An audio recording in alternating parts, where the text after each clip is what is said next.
కేరళ భగవతి జ్యోతిష్యాలయం ప్రేమ సమస్యలు, పెళ్లి సమస్యలు, భార్యాభర్తల గొడవలు, సంతానం, గృహ సమస్యలు, విద్య, ఉద్యోగం, వ్యాపారం, నరదృష్టి, నరఘోష సమస్యలు, కుటుంబ ఆర్థిక సమస్యలు, ఎటువంటి సమస్యకైనా 2 రోజుల్లోనే పరిష్కారం చూపబడును. స్త్రీ పురుషుల వశీకరణ 100% guarantee. Pandit Ramanachari. Phone number 9113881062.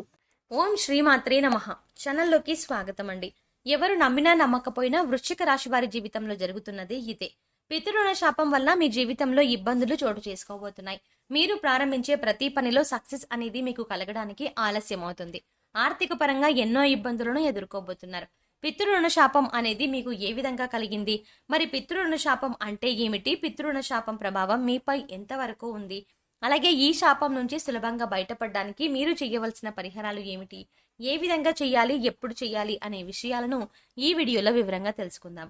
అంతకంటే ముందుగా మన ఛానల్ని ఇప్పటి వరకు సబ్స్క్రైబ్ చేసుకోకపోతే వెంటనే సబ్స్క్రైబ్ చేసుకొని పక్కనే వచ్చిన బెల్ ఐకాన్ నొక్కి ఆల్ సెలెక్ట్ చేసుకుంటే మేము ఇలాంటి వీడియోస్ అప్లోడ్ చేయగానే ముందుగా మీకు నోటిఫికేషన్ వస్తుంది. వీడియో ఎక్కడ స్కిప్ చేయకుండా చూడండి. అప్పుడే మేమేం చెప్తున్నామో మీకు పూర్తిగా అర్థమవుతుంది. వృశ్చిక రాశికి చెందిన పురుషులు దృఢ సంకల్పంతో కార్యాచరణ శక్తి కలిగి ఉంటారు. అనుకున్నది సాధించే వరకు నిద్రపోని మనస్తత్వం కలవారై ఉంటారు. వీరు అందరినీ ప్రేమించే మనస్తత్వం కలిగి, ఆనందాన్ని అలాగే అందాన్ని ఆరాధించే హృదయం కలిగి, సంగీతాన్ని ఆస్వాదిస్తారు.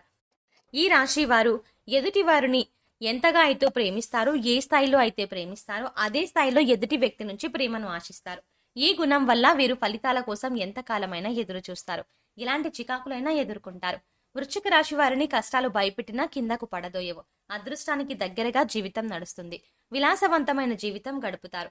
ప్రారంభ జీవితానికి తర్వాత జీవితానికి సంబంధం ఉండదు.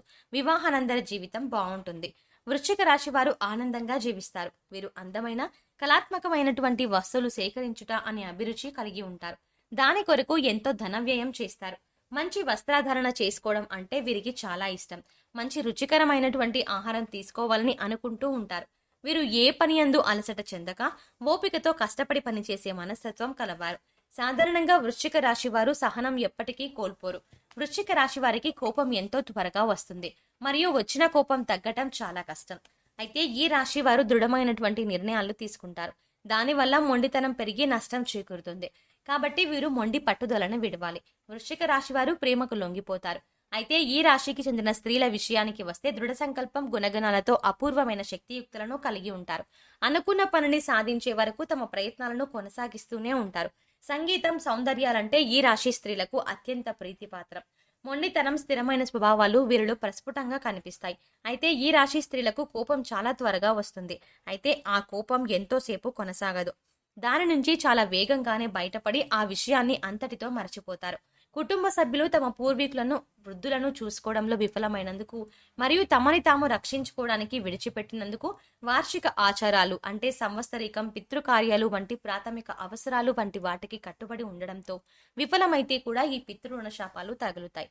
ఇక ఈ రాశి వారికి పితృరుణ శాపం కారణంగా ప్రతి విషయంలోనూ ఆటంకాలే ఏర్పడతాయి. మీరు ఒక పని ప్రారంభించారంటే ఆ పని అనేది ముందుకు వెళ్ళదు. ఏదో ఒక సమస్య అనేది విజృంభిస్తుంది. వ్యక్తిగత మరియు సామాజిక జీవితంలో ప్రతికూల వాతావరణం మరియు చిన్న విషయాలపై వాదనలు జరుగుతూ ఉంటాయి. నిరంతరం అనారోగ్యం కారణంగా వ్యక్తి ఆర్థిక అలాగే శారీరక సమస్యలను ఎదుర్కొంటారు. అంతేకాకుండా కుటుంబంలో ఆత్మహత్యలు, ప్రమాదాలు వంటి అసహజ మరణాలు కూడా సంభవిస్తాయి. ఎక్కువ కాలం కుటుంబంలో ఏదైనా శుభకార్యాలు నిర్వహించేందుకు ఆటంకాలు ఎదురవుతాయి. అంతులేని పేదరికం వృశ్చిక రాశి వారికి సంభవిస్తుంది.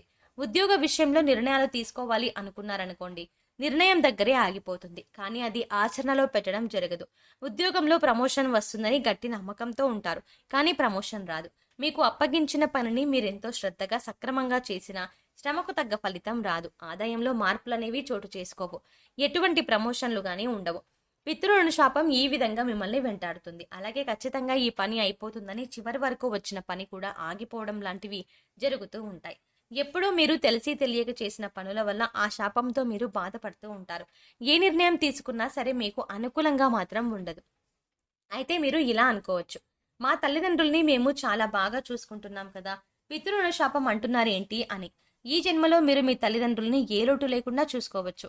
కానీ పూర్వజన్మలో మీరు మీ తల్లిదండ్రుల్ని సరిగ్గా చూసుకోకపోవడం కారణంగా మీకు ఈ శాపం అనేది తగులుతుంది. అంతేకాకుండా ఒకవేళ మీరు చెయ్యకపోయినా మీ పూర్వీకులు కూడా చేసిన ఆ శాపం అనేది మిమ్మల్ని వెంటాడుతూ ఉంటుంది.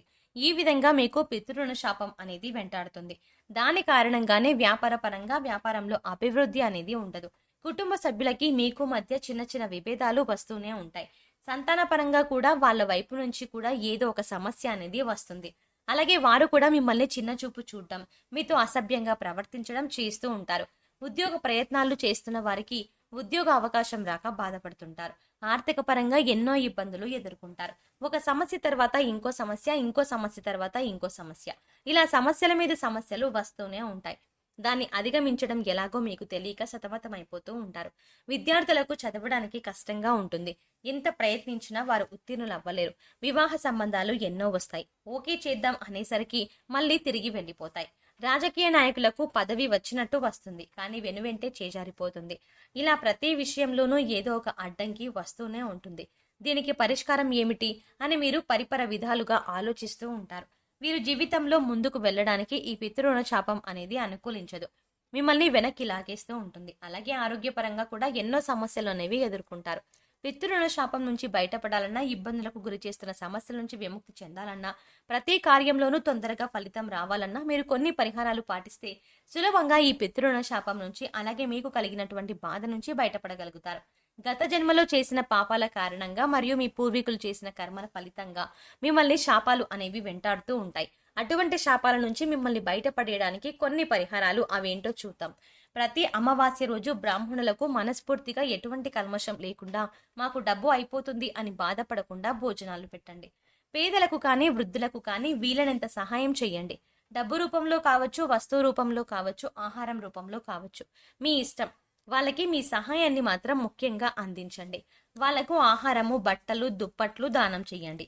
అలాగే మర్రి చెట్టుకు క్రమం తప్పకుండా నీరుని పోయండి. మర్రి చెట్టు ఎక్కడున్నా సరే, మీ సమీపంలో ఉన్నా సరే, మీకు దూరంగా ఉన్నా సరే, ఎక్కడున్నా సరే అక్కడికి ప్రతిరోజు వెళ్ళి మర్రి చెట్టుకు నీళ్లు పోయండి. అంతేకాకుండా పక్షులు కానీ, జంతువులకి కానీ, ఆవులకి కానీ, కుక్కలకు కానీ మరియు ఆహారాన్ని కానీ, పాలను కానీ ఇవ్వండి. అలాగే దేవి కాళికా స్తోత్రం మంత్రాలను భక్తి శ్రద్ధలతో ఉదయాన్నే స్నానం చేసి, దీపారాధన చేసి, పూజా మందిరంలో కూర్చొని ఇలా దేవి కాళికా స్తోత్ర మంత్రాన్ని జపించడం ద్వారా మిమ్మల్ని వెంటాడుతున్న శాపాలు ఏవైతే ఉన్నాయో అవన్నీ కూడా వాటి నుండి మీరు బయటపడగలుగుతారు. అలాగే రోజు ఉదయాన్నే సూర్యునికి నీటిలో నువ్వులను కలిపి ఆ నీళ్లను సూర్య భగవానునికి సమర్పిస్తూ గాయత్రి మంత్రాన్ని భక్తి శ్రద్ధలతో చదవండి. ఇలా చేయడం వల్ల మీరు పితృరుణ శాపం నుంచి బయటపడగలుగుతారు. సో చూశారు కదండి, పితృరుణ శాపం నుంచి వృశ్చిక రాశి వారికి కలిగే ఇబ్బందులు ఏమిటి, అంతేకాకుండా వాటి నుంచి బయటపడడానికి వీరు చేసుకోవలసిన పరిహారాలు ఏమిటి, అలాగే చేయవలసిన దేవతారాధన కూడా ఏమిటి అనేది మనం ఈ వీడియోలో సవివరంగా తెలుసుకుందాం కదా. అంతేకాకుండా వాటి నుంచి బయటపడడానికి మీరు చేయవలసిన పరిహారాలు ఏమిటి అనేవి కూడా తెలుసుకున్నాం.